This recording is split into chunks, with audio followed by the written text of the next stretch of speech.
कहानी की शुरुआत याया प्राइम नाम के एक प्लैनेट से होती है, जहां हम जैक नाम के एक प्रीडेटर को देखते हैं। जैक अपनी प्रजाति में सबसे छोटा और कमजोर माना जाता है, जिसे रंट कहा जाता है। इस समय जैक अपनी ट्रेनिंग सेशन पर था। वो जंगल में यात्रा करने के लिए कई तरह के अलग अलग टूल्स और गैजेट्स का इस्तेमाल कर रहा था। चलते चलते वो एक बहुत बड़ी और गहरी गुफा के अंदर पहुंचता है।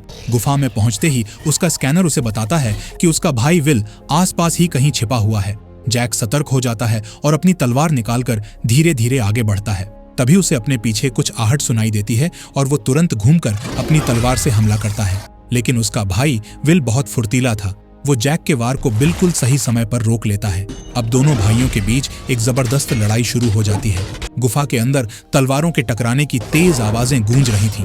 विल लड़ते हुए लगातार जैक को ताना मार रहा था और उसे याद दिला रहा था कि लड़ाई में गुफा की बनावट का फायदा कैसे उठाना चाहिए। वो दोनों लड़ते हुए गुफा में इधर उधर भाग रहे थे और एक दूसरे पर घातक वार कर रहे थे। काफी देर तक एक दूसरे को टक्कर देने के बाद विल अपनी ताकत का इस्तेमाल करता है और जैक को एक कोने में फंसा देता है। विल चाहता तो जैक को मार सकता था, लेकिन वो ऐसा नहीं करता। जब जैक हार मानने से इनकार कर देता है तो विल उस पत्थर के खंभे को काट देता है जिस पर जैक खड़ा था। खंभा टूट जाता है और जैक नीचे गहरी खाई में गिरने लगता है। लेकिन जैक हार नहीं मानता। वो गिरते हुए अपनी तलवार को दीवार में गाड़ देता है और खुद को बचा लेता है। वो वापस ऊपर चढ़ता है और पूरी ताकत के साथ विल पर दोबारा हमला करता है। इसके बाद सीन शिफ्ट होता है और हम उन्हें उनके स्पेसशिप पर देखते हैं। विल जैक को समझाता है कि अब समय आ गया है कि वो अपने लिए एक शिकार चुने ताकि वो आया क्लैन यानी उनके कबीले में अपनी जगह बना सके। जैक बताता है कि वो जेना प्लैनेट पर जाना चाहता है, जिसे डेथ प्लैनेट भी कहा जाता है। वो वहां जाकर एक ऐसे मॉन्स्टर का शिकार करना चाहता है जिसे कोई नहीं मार सकता और उस मॉन्स्टर का नाम कैलिस्क है। जैक बताता है कि उनके पिता भी उस मॉन्स्टर से डरते हैं और इसीलिए वो उसका शिकार करना चाहता है। वो थक चुका है कि उसके पिता उसे हमेशा कमजोर समझते हैं। विल को ये आइडिया पसंद नहीं आता क्योंकि वो जानता है कि ये बहुत खतरनाक है, लेकिन जैक अपनी कसम खा लेता है कि वो वही करेगा। तभी वहां उनका पिता फ्रैंक वापस आ जाता है। जैक अपने पिता का स्वागत करने के लिए सम्मान के तौर पर अपने खून का एक सैंपल उन्हें देता है। लेकिन फ्रैंक को जैक को जिंदा देखकर हैरानी होती है। यहाँ पता चलता है कि फ्रैंक ने ही विल को ऑर्डर दिया था कि वो ट्रेनिंग के दौरान जैक को जान से मार दे, क्योंकि वो कबीले का हिस्सा बनने के लिए बहुत कमजोर है। लेकिन विल को लगता है कि जैक को खुद को साबित करने का एक मौका मिलना चाहिए। फ्रैंक को ये बात बिल्कुल पसंद नहीं आती।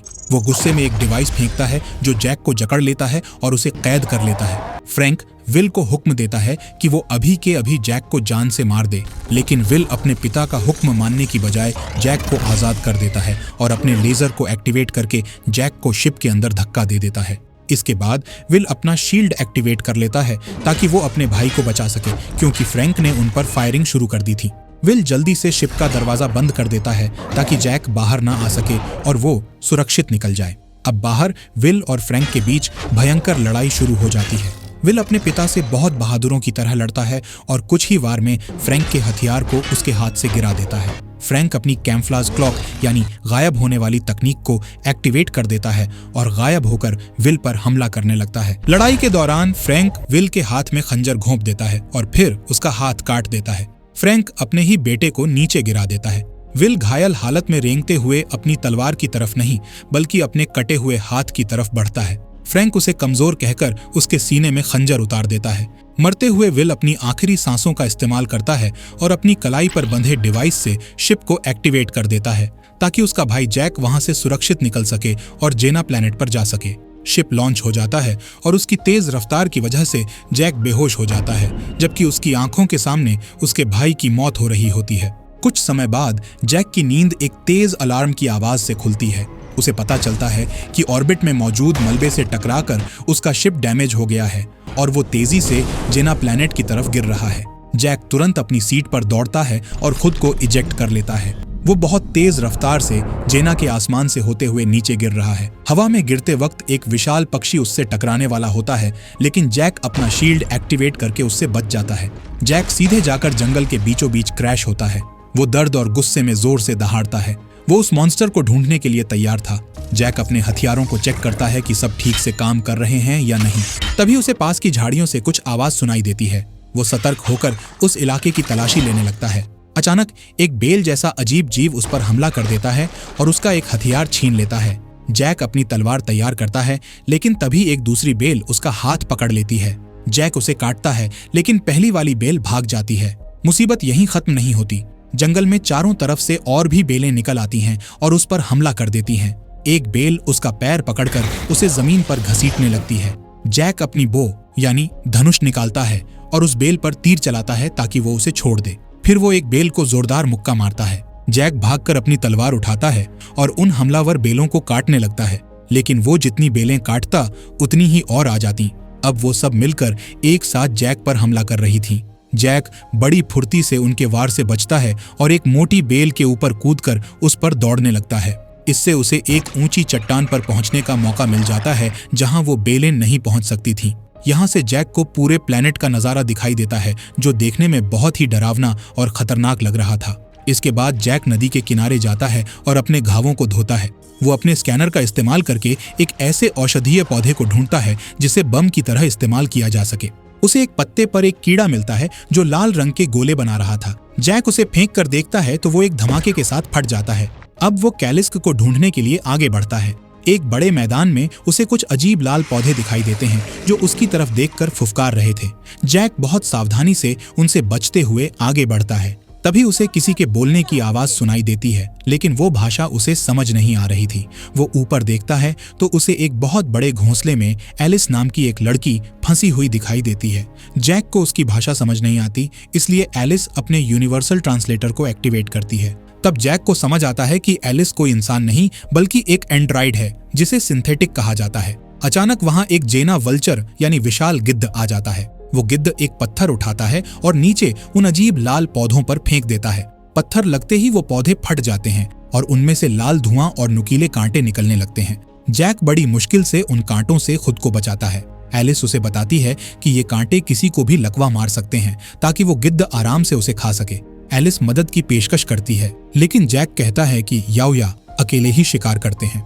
एलिस समझ जाती है कि जैक यहाँ कैलिस्क का शिकार करने आया है। गिद्ध और भी पत्थर फेंकता है जिससे बहुत सारे पौधे एक्टिवेट हो जाते हैं और उनके कांटे जैक को लग जाते हैं। जैक को चक्कर आने लगते हैं।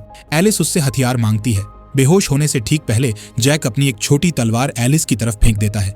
गिद्ध नीचे आता है और जैक को खाने ही वाला होता है कि तभी एलिस उस गिद्ध पर कूद पड़ती है और जैक की तलवार से उसे बुरी तरह मारकर खत्म कर देती है।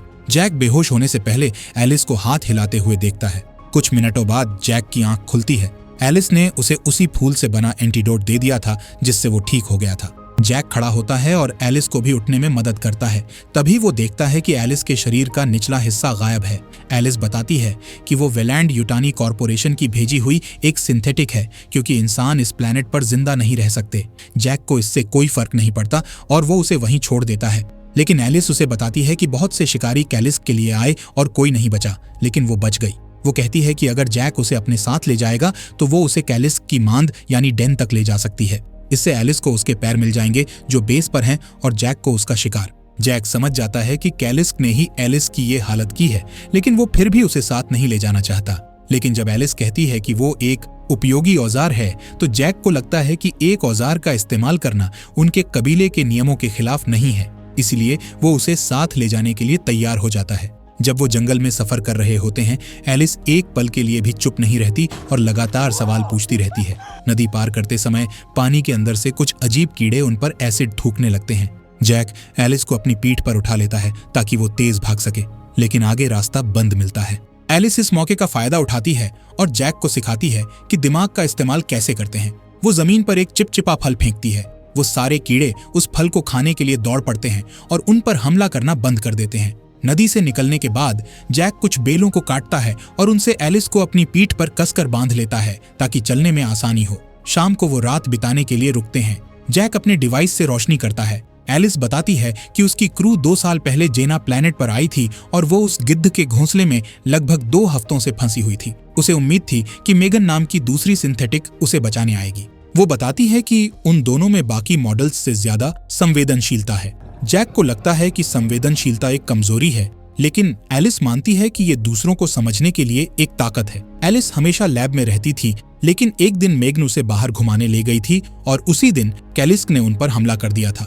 दूसरी तरफ हम क्रू के नए बेस पर देखते हैं कि मेगन बिल्कुल एलिस जैसी दिखती है। कैलिस्क के हमले में उसे भी काफी नुकसान पहुंचा था, इसलिए वो एक पॉड में रिपेयर हो रही थी। मेगन बार बार एलिस का नाम ले रही थी और उस हादसे को याद कर रही थी। तभी कंप्यूटर उसे याद दिलाता है कि उसका मेन काम कैलिस्क को पकड़ना है। कंप्यूटर को जैक की मौजूदगी का भी पता चल जाता है और वो उसे एक खतरा बताता है। जब मेगन पूरी तरह जागती है तो उसे बताया जाता है कि एलिस को एक प्रीडेटर ने पकड़ लिया है। अगली सुबह जैक खाने की तलाश में निकलता है। उसे एक बोन बाइसन दिखाई देता है जो अक्सर कैलिस्क का खाना बनता है। जैक आगे बढ़ता है लेकिन उसे रुकना पड़ता है क्योंकि वो पूरा मैदान रेजर ग्रास से भरा हुआ था। जैक अपना हथियार फेंकने ही वाला होता है कि तभी पेड़ से एक छोटा सा जीव कूदकर उनके पास आ जाता है। एलिस उसे पहचान नहीं पाती।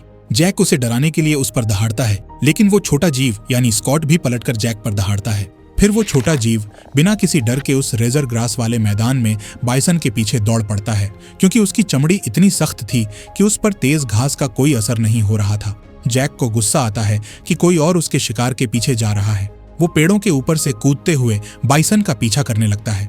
एक जगह उसका वजन ज्यादा होने से पेड़ की डाल टूट जाती है और वो दोनों नीचे गिरने लगते हैं। जैक समझदारी दिखाता है और अपनी तलवार को पेड़ के तने में गाड़ देता है, जिससे वो रेजर ग्रास पर गिरने से बाल बाल बचते हैं। जब बाइसन उनके करीब से गुजरता है, जैक उस पर कूद जाता है और उसे चाकू मारता है, लेकिन बाइसन उन्हें झटक कर दूसरे पेड़ पर फेंक देता है। वो छोटा जीव यानी स्कॉट लुढ़कते हुए उनके आगे आ जाता है। जैक झुंझलाकर उसे पकड़ लेता है और दोनों में हाथापाई शुरू हो जाती है, जिसमें बेचारी एलिस बीच में पिस जाती है। वो छोटा जीव बहुत ताकतवर था, लेकिन जैक किसी तरह उसकी गर्दन पकड़ लेता है। तभी बाइसन उनकी तरफ दौड़ता हुआ आता है। जैक अपनी तलवार फेंकता है और बाइसन का मुंह पकड़कर उसे खुला रखता है, जबकि उसकी तलवार बाइसन के बीचों बीच से निकलकर उसे 2 हिस्सों में काट देती है। जैक अपनी सफलता पर दहाड़ता है, लेकिन तभी अचानक एक टेंटकल यानी लंबी जीभ उसका पैर पकड़ लेती है और उसे हवा में उठा देती है। ये एक लूना बग था जिसने उन्हें पकड़ लिया था। उसकी जीभ इतनी कसकर लिपटी थी कि जैक अपने डिवाइसेस भी एक्टिवेट नहीं कर पा रहा था। जब वो लूना बग उन्हें खाने ही वाला था, तभी वो छोटा जीव यानी स्कॉट कूदकर सीधे लूना बग के मुंह में घुस जाता है। स्कॉट अपनी सख्त चमड़ी से उसके दांतों के बीच फंस जाता है और उन्हें तोड़ देता है। लूना बग दर्द से तड़प उठता है और उन्हें थूक देता है। वो वहां से भागकर रेजर ग्रास पर चलने लगता है। जैक को बहुत गुस्सा आता है और वो बदला लेने के लिए एक पेड़ काटकर उसे पुल की तरह इस्तेमाल करता है। स्कॉट पहले से ही मैदान में लुढ़क रहा था और लूना बग उसे दोबारा अपनी जीभ से पकड़ लेता है। ठीक उसी वक्त जैक हवा में छलांग लगाकर सीधे लूना बग के सिर पर लैंड करता है। वो अपनी तलवार से उस मॉन्स्टर पर एक गहरा घाव करता है और उसे जान से मार देता है। उधर मेगन और उसकी सिंथेटिक क्रू एलिस को ढूंढ रहे होते हैं। उन्हें जैक का इजेक्ट किया हुआ पॉड मिलता है, लेकिन तभी जंगल की बेलें उन पर हमला कर देती हैं। क्रू गोलियां चलाकर उन्हें धीमा करती है और फिर फ्लेम थ्रोवर्स से सारी बेलों को जला देती है। शाम को जैक और एलिस फिर से कैंप लगाते हैं। वो छोटा जीव यानी स्कॉट अभी भी उनका पीछा कर रहा था। वो जैक की हर हरकत की नकल कर रहा था, क्योंकि वो जैक के शिकार करने के तरीके से बहुत इम्प्रेस था। एलिस उसका नाम स्कॉट रखती है और जैक उसे भुना हुआ मांस खाने को देता है। एलिस जैक से उसके परिवार के बारे में पूछती है। जैक उसे अपने भाई और पिता के साथ हुए धोखे के बारे में बताता है, लेकिन वो ये मानने को तैयार नहीं होता कि वो दुखी है। एलिस उसे समझाती है कि मेगन भी उसकी बहन जैसी है। आधी रात को मेगन और उसकी क्रू को जैक का टूटा हुआ शिप मिल जाता है। वहां उन्हें बहुत सारे प्रीडेटर हथियार मिलते हैं, जिनमें एक ऐसा ग्रेनेड भी था जो चीजों को जमा देता है यानी फ्रीज कर देता है। अगली सुबह जैक एलिस को उठाता है और स्कॉट को वहीं छोड़कर जाने लगता है। वो कहता है कि वो अकेले शिकार करता है और एलिस कोई साथी नहीं बल्कि एक टूल है। एलिस उसे भेड़ियों का उदाहरण देती है कि कैसे वो झुंड में शिकार करते हैं और असली अल्फा वो नहीं होता जो सबसे ज्यादा शिकार करता है, बल्कि वो होता है जो झुंड की रक्षा करता है। लेकिन जैक उसकी बात नहीं समझता और कहता है कि वो ऐसा अल्फा बनेगा जो सबसे ज्यादा मारता है। नदी के पास उन्हें कैलिस्क का एक दांत मिलता है, जिससे उन्हें सही दिशा का पता चलता है। चलते चलते वो एलिस के पुराने बेस पर पहुंचते हैं, जिसे उस जानवर ने पूरी तरह तबाह कर दिया था। वहां मरे हुए सिंथेटिक्स के ढेर के बीच एलिस को अपने पैर मिल जाते हैं। अच्छी बात यह थी कि रिपेयर मशीन अभी भी काम कर रही थी। एलिस उस मशीन का इस्तेमाल करके अपने शरीर के दोनों हिस्सों को जोड़ना शुरू करती है। वो जैक का शुक्रिया अदा करती है, लेकिन उसे चले जाने को कहती है क्योंकि उसने अपनी क्रू को बुलाने के लिए बीकन एक्टिवेट कर दिया है। वो नहीं चाहती कि जैक मारा जाए, लेकिन जैक जाने से मना कर देता है और कहता है कि वो कायर की तरह भागने से बेहतर मरना पसंद करेगा। जैक मलबे में गिरे हुए तेल में आग लगा देता है ताकि बहुत सारा धुआं पैदा हो सके। कुछ ही देर में कैलिस्क वहां आ जाता है। वो जैक को पटक देता है, जिससे उसकी तलवार खराब हो जाती है। जैक एक धातु के टुकड़े को ढाल की तरह इस्तेमाल करता है और फिसलते हुए कैलिस्क के पेट के नीचे जाकर उसे काट देता है। फिर वो अपना छोटा चाकू उसके सिर पर मारकर उसकी पूंछ काट देता है, लेकिन कैलिस्क की पूंछ तुरंत दोबारा उगाती है और उसके घाव भर जाते हैं। यहीं पता चलता है कि उसे अनकिलेबल क्यों कहा जाता है, क्योंकि उसके पास रीजेनरेटिव पावर्स यानी घाव भरने की शक्ति है। मॉन्स्टर जैक को पकड़कर रिपेयर मशीन पर दे मारता है, जिससे एलिस के पैर फिर से गिर जाते हैं। जैक अपनी जान बचाने के लिए मॉन्स्टर की जीभ काट देता है। लड़ाई जारी रहती है। एलिस अपने पैरों को वापस पाने की कोशिश करती है, तभी उसे जमीन पर एक बंदूक दिखती है। वो कैलिस्क पर गोली चलाकर उसका ध्यान भटकाती है। जैक मौका पाकर मॉन्स्टर के मुंह में एक जंजीर फंसा देता है और एक मशीन एक्टिवेट कर देता है जो जंजीर को खींचने लगती है। इसके बाद जैक एलिस की बंदूक लेकर गोलियां बरसाने लगता है। मॉन्स्टर अपनी पूंछ से हमला करता है, लेकिन जैक बच निकलता है और एक बड़े स्टोरेज यूनिट का दरवाजा बंद करके उसे फंसा देता है। अब वो दौड़कर मॉन्स्टर के शरीर पर चढ़ता है और हवा में कूदते हुए उसका सिर धड़ से अलग कर देता है। लेकिन अफसोस, इतना काफी नहीं था। कैलिस्क का सिर खुद ब खुद वापस शरीर से जुड़ जाता है। मॉन्स्टर जैक को अपने पंजों में जकड़ लेता है और उसे सूंघता है। कुछ सूंघने के बाद वो उसे मारना बंद कर देता है। तभी अचानक मेगन वहां आती है और एक फ्रीजिंग ग्रेनेड फेंकती है, जिससे जैक और कैलिस्क दोनों बर्फ में जम जाते हैं। कुछ समय बाद जैक को होश आता है। वो क्रू की गाड़ी में एक टेबल से बंधा हुआ था। एलिस रिपेयर मशीन से जुड़ी हुई थी और सस्पेंशन मोड में थी। मेगन ने एलिस के सारे लॉग्स पढ़ लिए थे। मेगन को समझ नहीं आता कि जैक अभी तक जिंदा कैसे है, क्योंकि उसकी प्रजाति कमजोर बच्चों को मार देती है। मेगन एलिस को जगाती है और उसे 2 बेहतरीन नमूने पकड़ने के लिए बधाई देती है। वो जैक पर एक्सपेरिमेंट करने के लिए उसे एक दर्दनाक इंजेक्शन देती है। एलिस बड़ी चालाकी से जैक को बचाने की कोशिश करती है। वो कहती है कि जैक एक रंट है, इसलिए साइंस के लिए बेकार है। वो सलाह देती है कि उन्हें उसके हथियार रख लेने चाहिए और उसे जाने देना चाहिए, लेकिन मेगन उसका सैंपल लेना चाहती है, इसलिए वो जैक के सिर में 2 केबल्स लगा देती है, जिससे उसे बहुत दर्द होता है। एलिस मशीन बंद कर देती है और मेगन को समझाने की कोशिश करती है कि उन्हें सिर्फ रोबोट बनकर ऑर्डर्स नहीं मानने चाहिए, वो बहनें बन सकती हैं। लेकिन मेगन खुलासा करती है कि वो एलिस को बचाने नहीं आई थी, बल्कि सिर्फ कैलिस्क को पकड़ने आई थी। वो एलिस को टूटा हुआ कहती है और उसे बॉक्स में बंद करने का आदेश देती है। इसी बीच मेगन को अर्थ से एक कॉल आता है और वो बात करने चली जाती है। एलिस एक गार्ड से कहती है कि जैक का डिवाइस एक नक्शा है। जैसे ही गार्ड उसे खोलता है, उसका सिर धमाके से उड़ जाता है। एलिस जैक को आजाद कर देती है। अलार्म बजने लगता है। एलिस पिछले दरवाजे को खोलती है और जैक वहां से एक झरने में कूदकर भाग जाता है। कुछ देर बाद जैक अपने क्रैश हुए शिप के पास पहुंचता है और अपने घावों का इलाज करता है, लेकिन उसके पास कोई हथियार नहीं बचा था। वो प्लेनेट छोड़ने का सोचता है, लेकिन अपने भाई के हेलमेट को देखकर उसे याद आता है कि सबसे अच्छा भेड़िया वो है जो अपने झुंड की रक्षा करता है। जैक वापस जंगल में जाता है और कुदरती चीजों से हथियार बनाना शुरू करता है। वो रेजर ग्रास के ब्लेड और लाल फूलों के कांटों को इकट्ठा करता है। वो चिपचिपे फल का इस्तेमाल करके एसिड वाले कीड़ों को भी पकड़ लेता है। तभी उसे वहां स्कॉट मिलता है। जैक उसकी थूक को सूंघता है और उसे एहसास होता है कि स्कॉट असल में कैलिस्क का बच्चा है। इसीलिए कैलिस्क ने उसे सूंघने के बाद नहीं मारा था, क्योंकि जैक पर स्कॉट की गंध थी। जैक अपनी थूक स्कॉट पर लगा देता है ताकि वो एक जैसे महके। इसके बाद वो एलिस के पैरों को आजाद कर देता है ताकि वो अपने मालिक को ढूंढ सके। नए बेस पर जैक बाइसन की हड्डियों का कवच पहनकर पहुंचता है। वो एक गार्ड पर एसिड फेंककर उसे मार गिराता है। एलिस के पैर सिग्नल फॉलो करते हुए बेस में घुस जाते हैं। जब गार्ड्स उन पर हमला करते हैं, जैक अपनी बेलों और रेजर ग्रास से बने कोड़े से उन्हें खत्म कर देता है। स्कॉट भी उनकी मदद करता है और एक गार्ड को सेकंड्स में मार देता है। वो छुपते छुपाते बेस में आगे बढ़ते हैं।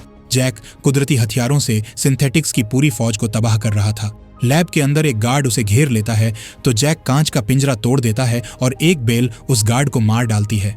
उधर एलिस के पैर उस बॉक्स को ढूंढ लेते हैं जिसमें एलिस बंद थी। वो बॉक्स खोलते हैं। एलिस बाहर आती है, लेकिन गार्ड्स की आवाज सुनकर वापस सोने का नाटक करती है। जैसे ही गार्ड पास आता है, एलिस और उसके पैर मिलकर उस पर हमला करते हैं और उसे मार देते हैं। जैक भी वहां पहुंच जाता है। एलिस के दोनों हिस्से आखिरकार जुड़ जाते हैं। वो जैक को देखकर हैरान होती है कि वो उसके लिए वापस आया। जैक कहता है कि एक गर्वित भेड़िए की तरह एलिस जाना चाहती है, लेकिन जैक कहता है कि उन्हें कैलिस्क को आजाद करना होगा ताकि स्कॉट अपनी मां से मिल सके। तभी अलार्म बजता है। मेगन अपने आदमियों को शिप जल्दी लॉन्च करने का ऑर्डर देती है। सैनिकों की एक टीम जैक को घेर लेती है, लेकिन जैक उन विस्फोटक कीड़ों को एक्टिवेट कर देता है, जिससे एक बड़ा धमाका होता है और सारे सिंथेटिक्स मारे जाते हैं।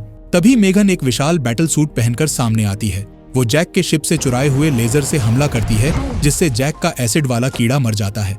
मेगन अपने सूट से बड़ी बड़ी चीजें उठाकर फेंकती है और एक विशाल आरी निकाल लेती है, लेकिन जैक अपनी फुर्ती से सब कुछ डॉज करता रहता है। मेन शिप में एलिस कैलिस्क को आजाद करने की कोशिश करती है, लेकिन पिंजरा लॉक था। वो एक गार्ड को मारकर उसकी आंखों का इस्तेमाल करके लॉक खोल देती है। लड़ाई के दौरान जैक लैब में गिरता है। मेगन उसे पकड़ लेती है, लेकिन एक बेल मेगन के सूट को पकड़ लेती है। जैक मौका पाकर छुप जाता है और फिर कंटेनर के ऊपर चढ़कर मेगन के सूट पर कूद जाता है। वो उसे पीटने लगता है, लेकिन मेगन कॉकपिट बंद कर लेती है। तभी आजाद होकर कैलिस्क वहां आ जाता है और मेगन के सूट पर कूद पड़ता है। मेगन अपनी आरी से उसे घायल करती है। जब वो मॉन्स्टर से लड़ रही होती है, जैक उसके सूट के पीछे चढ़कर केबल्स उखाड़ने लगता है।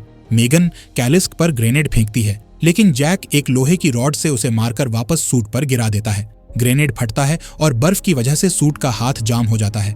कैलिस्क अपने शरीर से आरी निकालता है और सूट पर हमला करके उसे 2 हिस्सों में फाड़ देता है। जैसे ही सूट का ऊपरी हिस्सा जमीन पर गिरता है, कैलिस्क मेगन को निगल जाता है और जीत की दहाड़ लगाता है। सब लोग इकट्ठा होते हैं। कैलिस्क अपने बच्चे स्कॉट को प्यार करता है। जैक भी सम्मान में अपना माथा कैलिस्क के माथे से लगाता है, लेकिन तभी अचानक कैलिस्क के पेट के अंदर एक धमाका होता है। मेगन, जो मॉन्स्टर के पेट में जिंदा थी, उसने आइस ग्रेनेड एक्टिवेट कर दिया था।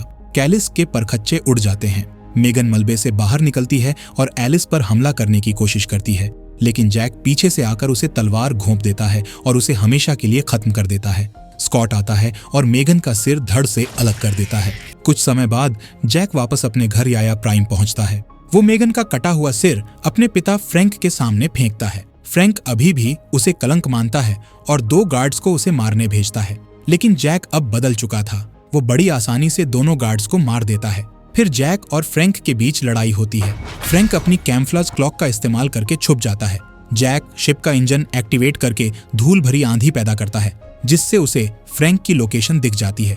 वो फ्रैंक का हाथ काट देता है और उसे एक पिंजरे में कैद कर लेता है। जैक प्रतीकात्मक रूप से अपने पिता के हेलमेट में चाकू मारता है। फ्रैंक अपना हेलमेट उतारता है और कहता है कि अगर जैक भीख मांगे तो वो उसे कबीले में शामिल कर सकता है, लेकिन जैक कहता है, मेरा कबीला मेरे पास पहले से है। तभी स्कॉट, जो अब बड़ा हो चुका था, पीछे से आता है और फ्रैंक का सिर खा जाता है। एलिस जैक को बधाई देती है। जैक अपने पिता की क्लॉक उठा लेता है और उसे पहन लेता है। तभी आसमान में एक और शिप आता है। जैक उसे देखकर कहता है, ये मेरी माँ है। इसी के साथ ये मूवी यहीं पर खत्म हो जाती है।